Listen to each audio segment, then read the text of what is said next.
Got a life problem? Danny Bonaduce is here to help. No problem is too big or too small. Call Danny the Life Coach at 1-800-252-1025. Danny Bonaduce, Life Coach.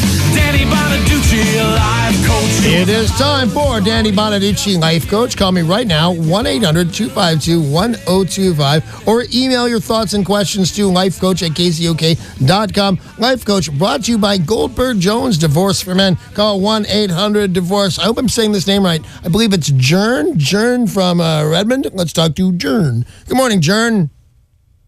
Good morning. Gern is the alias. Oh, I swapped. No, that's mine. It's not even a typo. That's I swapped the R. That's my dyslexia talking. No, it's okay. What's up, man? I don't know where to turn. I don't know who to. You helped me with a problem last season, a love issue that I had, and that's cleared up, and I'm alone. Well, I should have been. Like you should have been, right? Exactly. That young lady brought you nothing. A disaster. That chick brought you nothing but drama and heartache, and I think you agree you're better off without her. Yeah. All right, absolutely. Good. And it's been proven a few times since, and I'm pleased, and I hope she's happy too. Well, I'm glad I can be part of it, and you're a better man than I am, because I would hope she's really sad and that her life is ruined since she broke up with me. But you're a good guy, and the right thing happened for you. So, what's your question for me today? Well, I don't have a new peer group or anything. I don't have anybody to talk to, and I have 4 kids from my marriage that ended about a while ago. Right. 3 of my kids, I can't get them to answer my calls or text or come over or see me. Or it would be one thing if they just text, "Hey, I can't. I got a birthday or I got a ball game," but they won't even answer the text. I'll send them a dozen texts in a row. Not in one day, of course. But, right. Now, is there drama between the two of you? Because I got a kid, my son Dante, and I don't even know if there's drama between us or not. I think that there is. I'm just not positive. But I've got a son, a 13-year-old son who's about to turn 14, not answering my texts. And we had a fun little text relationship for a while that, because you can't call anytime, day or night, but you can text. So I was texting him a lot, and he was texting me back a lot, and then, boom, it dropped off the face of the earth. And I don't know how to find out what's going on without causing more drama than could be going on right now. So now that we're in the same boat, man, and we really are. We both got the same, you got 3 of your kids that are not answering you, and I got 1 that's not answering me. What's your question for me? I don't know whether I'm thinking maybe I should. I want to say it's a phase of going through, but my first son hasn't talked or called for 7 years. That's a long time. That's a big ass phase, man. My second son, it's very recent, and it kind of took me by surprise because he came over and he was living at my place for a month or two, been working in my company, and then just disappeared and won't answer. And I know where he's at. It's not that he's hurt or anything. Right. Good. But now it's my third one, and I'm thinking, okay, maybe they just maybe it is their crisis, or maybe it's my crisis. I don't know. Well, here's the thing. They know how to get a hold of you, and they will when you can. For some, and this is just only the service I know. Let's go with at least the guy that hasn't been in contact with you in 7 years. He's punishing you, correct? I guess so. Yeah. He won't even tell me why, though. So I guess maybe it's just hurt from divorce. Yeah, there's your answer right there. He didn't want the divorce. You never asked his opinion about the divorce. You got to go through that sometimes. So he will get over it. The other 2 kids, here's what I'm going to suggest that you do. Don't go with more than a week. Don't text them 3 times a week or 3 times in a day. Do it softly so they know that all roads that lead to you are still open. And here's what will happen, and this is always...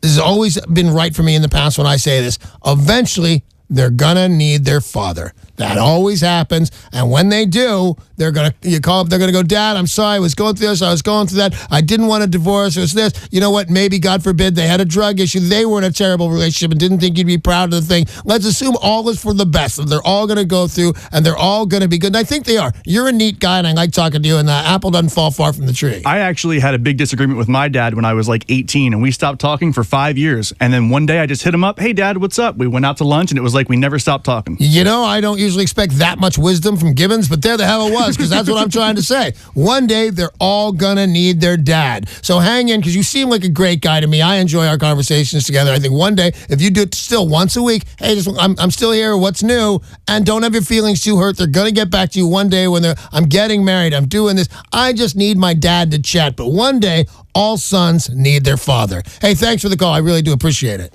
800-252-1025. Call that number now with any question for Danny Bonaduce, life coach, because he can help you. I can. Frank in Kent, you're on with Danny. Hey, Frank, how are you? Oh, pretty good. What can I do for you?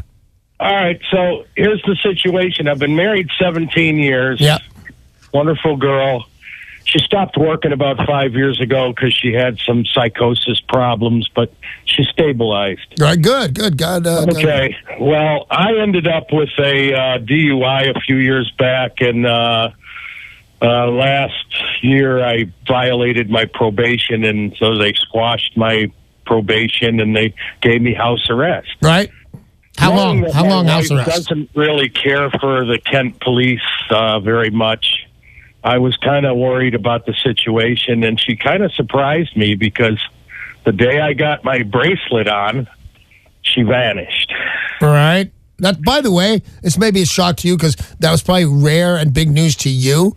That's not big news. I've read about several people, and I know one guy, but his wife, she came and went, and she went a little more often than he would have liked. But that's something, the wives are mad at you when you get the DUI. Wives are mad at you when you get the bracelet on. What do you do with our life, man? How could you do this? So they are so large and in charge. When you got a bracelet or an anklet on your ankle, they go, and they go all the time. And mostly what they're doing is showing, can't catch me. Your stupid drinking life has got you stuck in that. I'm going to the store. I'm going to the movies. I'm going to have responsible cocktails with my friends. There's 2 phone calls in a row. You're being punished, Frank. And now you never even got to your specific question for it. I'll ask you that, but I'll just tell you this in advance. You're being punished for what you did. She's showing you she still has her freedom, and she's being, in my opinion, a little bit mean about it. So what's your question? Well, I had already prior been thinking about divorce, and I don't want to make this decision during this period. Don't. Every couple of days she'll call, and I'll put money in her account because she doesn't handle money well, and she gave me about $300,000 of hers, wanted me to hold on to it because she knows she's a bumbling idiot with money. Right. So she'll still call me. I'm stuck in the house by myself. Instead of, I thought the scenario would be at least she'd be around, but no.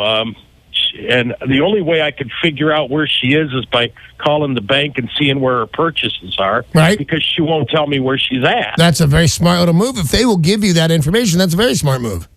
Won't tell me where she's at. So every 2-3 days I put a couple $100 in her account. She thanks me and she moves on. So, you know. Now, all right. So I still don't get your question. I get that this is all weird, but here's another thing. I'll just say this: I don't know that you really hate it all that much. I don't know what your vibe is. I think you're enjoying some of this. So, what's your question for me? Well, I guess not to make this decision until after the 9th when I finally get this bracelet off. Right. See if she comes back. Yeah. Well, here's my thing. I will tell you this. Don't make any decisions about whether or not to get a divorce. You know, the woman's got mental health issues, and nothing is a bigger hassle than that. And God love you, Frank, because think about it. Think about being married to Amanda Bynes. It's not her fault. She goes out with blue hair. She sleeps on the floor. She accuses you of sexual assault. She has no responsibility. She's actually crazy. Frank's wife has had some sort of breakdown. And, I think you hang on this to see how much you can take and what you want to do and how you want to govern that lifestyle. But the $300,000, and you've been married for 17 years, you're going to get half of that if you get a divorce. You're kind of in the catbird seat, but I think your wife's a little bit crazy. I think you're awesome. I think move slow. Don't make this decision as long as you got the anklet on and see what's right, but don't let it blow up into a fight. Because I will say this, you're okay without her. Frank, if it comes down to it, you're okay without this woman, and I don't think she's completely okay without you. And I don't think you should stick around because of survivor's guilt. I think you're in the Catberg. If there is a Catberg, see, I think nobody's winning unless you're happily ever after. But I say don't do anything now, and at the end of the day, you're the guy that is large and in charge. So make no big moves, buddy, and I appreciate your phone call. We've got time for an email on Danny Bonaduce, life coach. Yes, we do. This comes from Trish in SeaTac. She asked the life coach, I'm in my mid-20s. I've been dating a great guy, also mid-20s, for a few months. Most of my family, including my parents, live in California. I would like to visit over the Christmas holiday, but my boyfriend doesn't want to go. He correctly points out that Christmas is a difficult time for air travel. He says he doesn't think he'll be comfortable around my family. He's a bit shy, but my family's great, and they would love to host him.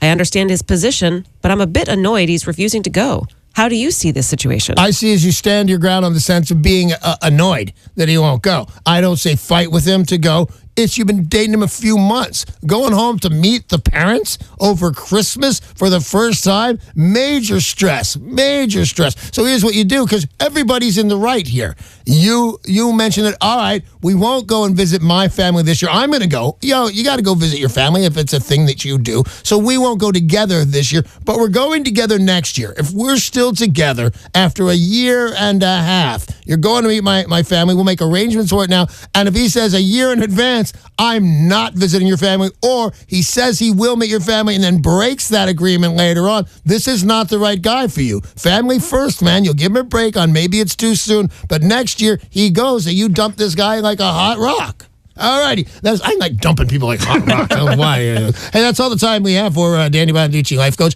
Life Coach brought to you by Goldberg Jones Divorce Event. Call 1-800-DIVORCE.